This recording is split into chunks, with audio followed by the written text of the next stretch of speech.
आगामी लोकसभा निवडणुकीच्या पार्श्वभूमीवर महापालिका व खासगी शाळांमधील शिक्षकांना इलेक्शन ड्युटी लावण्यात आली आहे।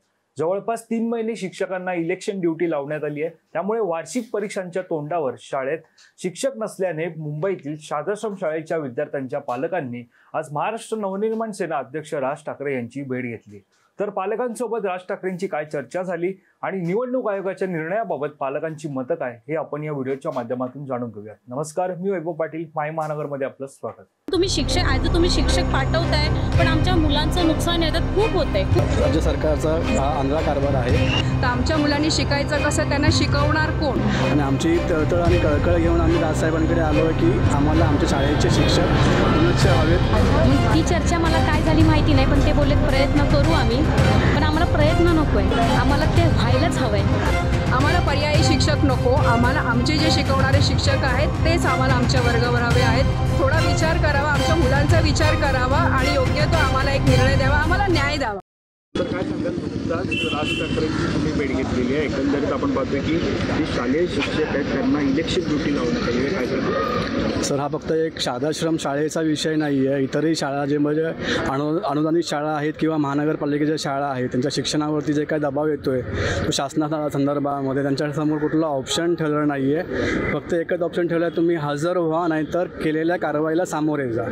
आणि शाळांचं आणि शाळांच्या विद्यार्थ्यांचं होणारं नुकसान हे आमचं वैयक्तिक नसून आमच्या मुलांचा आम्ही विचार करतो आहे। आणि शेवटच्या टप्प्याला जेव्हा आता परीक्षा चालू होतील, परीक्षा तोंडावरती आल्यात, म्हणजे आता 12वीच्या परीक्षा आता 21 तारखेपासून चालू होतील आणि फेब्रुवारी मार्चमध्ये 10वीच्या परीक्षा चालू होतील। त्यानंतर जो मुलांचा जो अभ्यासिक विषय जो आहे तो मागे पडत जाणार आहे आणि अभ्यासाच्या बाबतीमध्ये जो होणारा विकास आहे तो मागे पडेल। आणि आमची तळतळ आणि कळकळ घेऊन आम्ही राजसाहेबांकडे आलो आहे की आम्हाला आमच्या शाळेचे शिक्षक उन्नत हवेत वर्गावरती आणि आम्हाला पर्यायी शिक्षक म्हणून आम्हाला नको आहे। तर हा प्रश्न वारंवार उपस्थित होतो ज्या वेळेला निवडणुका जाहीर होतात त्यावेळेला, त्यामुळे याच्यावरती तोडगा काढण्यासाठी स्पष्ट म्हणेल हा आपल्या राज्य सरकारचा आंधळा कारभार आहे। तर तुम्ही वेळोवेळी जर तुम्ही आपल्या शासकीय आणि अनुदानित शाळांच्या शिक्षणावरती जर तुम्ही बळी देत असाल तर हे खूप चुकीचं आहे।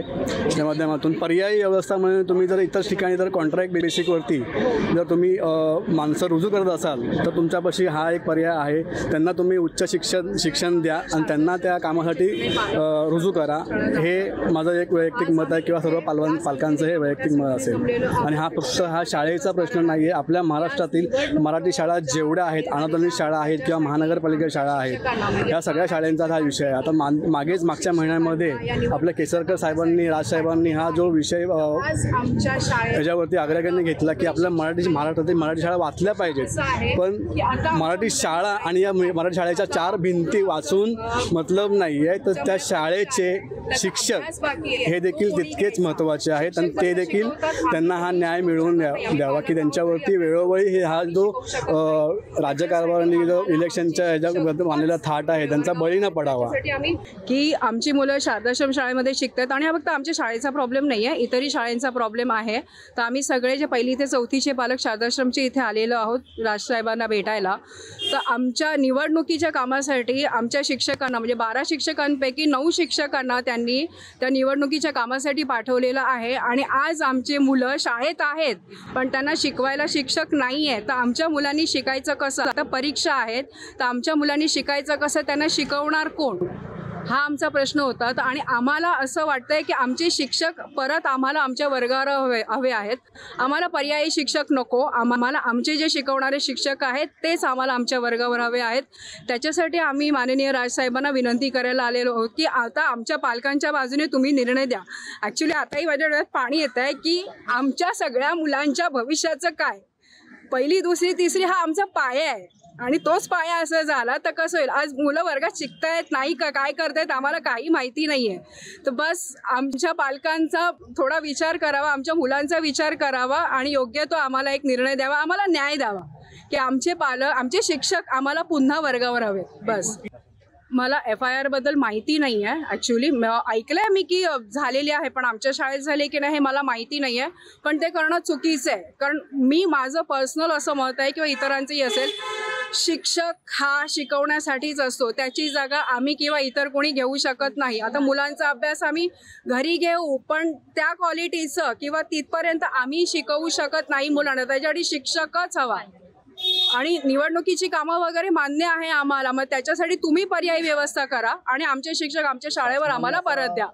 आम्हाला आमच्या मुलांसाठी अभ्यासक्रम जो होता तो अभ्यासक्रम 2 महिन्यानंतर परत शाळेच्या परीक्षा चालू होणार आहेत, त्यावेळेला त्यांच्या मुलांचा जो अभ्यासक्रम आहे तो परत चुकीचा होणार. आणि आत्ता सध्या त्या मुलांना सरच नाहीत, तर त्या सर नसल्यामुळे त्या मुलांचा गोंधळ होणार अभ्यासामध्ये. तर त्याच्यामुळं आम्हाला जे आत्ता सर आहेत, जे शिक्षक नाहीत, पालकच उपस्थित आहोत. तर ते शिक्षणच हवेत, अवेलेबल हवे आहेत. त्याच्यानंतर हे लोक हे कुठल्या कामासाठी त्यांनी यूज केलं हे आम्हाला माहीत नाही. निवडणूक आयोगासाठी घेतले का कुठे त्या शिक्षणाला पाठवलं. 12 शिक्षकामधून 3 शिक्षक आहेत असं त्यांनी आम्हाला सांगितलं होतं. बाकी 9 शिक्षक निवडणूक आयोगाकडे जाणार आहेत हे असं आम्हाला समजलं होतं. म्हणून आम्ही सर्व पालकांनी राजसाहेबांची येऊन गाडी घेतली. ॲक्च्युली आम्ही शारदाश्रमचे सगळे पालक आहोत. मराठी शाळा आहे.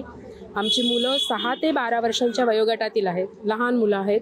आमच्या शाळेत 12 शिक्षक आहेत, त्यापैकी 9 शिक्षकांना इलेक्शन ड्युटी काढली आहे. तशी इलेक्शनची ड्युटी किती दिवस असते ती प्रत्येकाला माहीत आहे, पण तरीही ही जी ड्युटी आहे तर कमीत कमी 3 महिन्यांसाठी जर शिक्षकच नसतील शाळेमध्ये तर मुलांना शिकवणार कोण? आणि आता चौथीचा वर्ग म्हणजे 5वीचा पाया आहे. मग 4थीच्या मुलांना शिकवणार कोण? त्यांना शिकवण्यासाठी कोणीही नसणार आहे. तर यासाठी सगळ्या पालकांची अशी इच्छा आहे की आम्हाला आमचे शिक्षक हवे. आमचे शिक्षक आमच्या मुलांना शिकवण्यासाठी, त्यांच्यावर लक्ष ठेवण्यासाठी हवे. हो, आम्हाला असं वाटतं की म्हणजे आता शिक्षक आहेत, म्हणजे शिक्षक आम्हाला ते स्वतः नाही थांबू शकत ना शाळेमध्ये. जर त्यांना वरून ऑर्डर ज्या आदेश आले त्यांना तर ते वरचे आदेश मानावे लागणार आहेत. त्याच्यामुळे शिक्षक त्यांच्या मनाने इथे थांबू शकत नाही, त्यांना जावं लागणार आहे. म्हणून ती चर्चा मला काय झाली माहिती नाही, पण ते बोलले प्रयत्न करू आम्ही, पण आम्हाला प्रयत्न नको आहे, आम्हाला ते व्हायलाच हवं आहे. हे प्रत्येक शाळेचा हा प्रॉब्लेम आहे. आणि माध्यमिक आपली शाळा असल्यामुळं आणि आमच्या शाळेवर 12 शिक्षक आहेत आणि आमच्या मुलांचा गटप्रमाणे 410 आहे. त्याबद्दल आम्हाला खूप, आणि आमचे 12 शिक्षकमधले 9 शिक्षक आमचे जर बाहेर गेलेत ड्युटीसाठी तर आमच्या शाळेवर राहणार कोण? हा तर आमचा खूप मोठा प्रश्न आहे. आम्ही पालक म्हणून इथे, आता 2च शिक्षक आहेत इथे, पण आम्ही पालक म्हणून आज आम्ही इथे उभे आहोत. आमच्या मॅडमनी किंवा सरांनी त्यांना वरून प्रेशर आलेलं आहे, त्यांच्यामुळे त्यांना तिकडे जावंच लागतंय. पण आम्हाला काय, आम्हाला आमच्या मुलांचे प्रॉब्लेम सॉल्व्ह करायचे आहेत. आमची मुलं आज लहान आहेत. आज इथे उभे कशासाठी? आम्हाला न्याय भेटायला हवा म्हणून आज आम्ही इथे उभे. आणि आम्ही तो घेतल्याशिवाय आम्ही जाणार नाहीये, कारण की आमची मुलं खूप लहान आहेत. आज जर त्यांचा मेन पाया जर पक्का नाही झाला ना, पुढे शिक्षण नाही घेऊ शकणार. आणि ही आपली मराठी मातृभाषा आहे. आज जर मराठी मातृभाषा मागे पडली तर पुढे जाणार कोण? राहणार कसं आपण? हे चुकीचं आहे ॲक्च्युली, की शिक्षक जे आहे, शिक्षकांना मुलं शाळेत येतात ते लोक हँडल करतात. मग बाकीच्यांना, जे लोकांना ह्या कामाची गरज आहे त्या लोकांना तुम्ही पाठवा तिथे, त्या लोकांना तुम्ही ट्रेनिंग द्या, त्या लोकांना तुम्ही गाईड करा की त्या लोकांना 2 पैसे त्यांचा फायदा होईल, त्यांना नोकरी भेटेल, त्यांचं काय. पण तुम्ही शिक्षक पाठवताय, पण आमच्या मुलांचं नुकसान याच्यात खूप होतंय, खूप प्रमाणे नुकसान होतंय. आता वार्षिक पेपर आलेले आहेत आणि बरोबर वार्षिक पेपराचा आमचा पोर्शन चालू झालेला आहे. आणि आज आमच्या शाळेवर शिक्षक नाही, आज आमच्या शाळेवर फक्त मुलं बसलेले आहेत, बाकी यावेळेस कोणी सुद्धा नाहीये शाळेवरती. तर आम्हाला ह्याचा खूप त्रास होतोय, कारण की नुकसान आमच्या मुलाचं आहे, एक मराठी माणसांचं नुकसान आहे याच्यामध्ये. तर आपण पाहिलं की राज ठाकरेंसोबत झालेल्या भेटीत पालकांनी शिक्षकांवरील इलेक्शन ड्युटीचा भार कमी करावा आणि निवडणूक आयोगाच्या निर्णयावर तोडगा काढावा अशी मागणी केली आहे. तुम्हाला शिक्षकांवर सोपवण्यात आलेल्या इलेक्शन ड्युटीबाबत काय वाटतं हे आम्हाला कमेंट करून नक्की कळवा. आणि अशाच प्रकारच्या नवनवीन व्हिडिओ पाहण्यासाठी तुम्ही मायमहानगर.com लॉग इन करा. आमचं Facebook page, Instagram page, Twitter page like करा. माय महानगर लाईव्ह या यूट्यूब चॅनलला सबस्क्राईब करा.